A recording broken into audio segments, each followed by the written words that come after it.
আসসালামু আলাইকুম। সাপ্তাহিক টেকনিক্যাল অ্যানালাইসিসে আপনাদেরকে স্বাগত।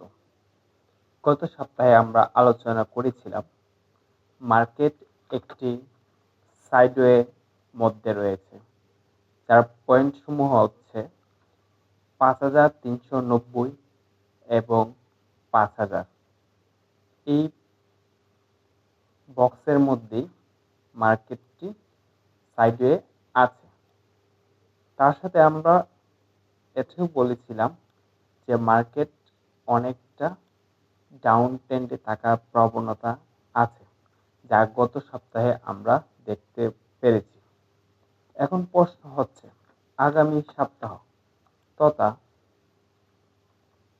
মে মাসের ১৫ তারিখ থেকে ১৪ তারিখ পর্যন্ত মার্কেট কেমন যেতে পারে। চলুন আমরা চার্টটি 1 আওয়ার চার্টে দেখি। আমরা দেখতে পাচ্ছি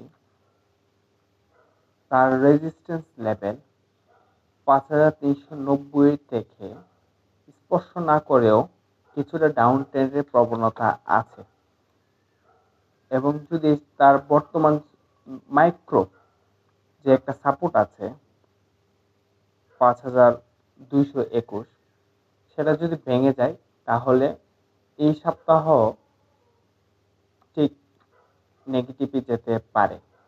এই ক্ষেত্রে অবশ্যই আমরা স্টক বাছাইয়ের ক্ষেত্রে সতর্ক হতে হবে, বিশেষ করে যদি স্টকগুলো ডাউন ট্রেন্ডে থাকে ওইসব স্টক অ্যাভয়েড করাই ভালো হবে।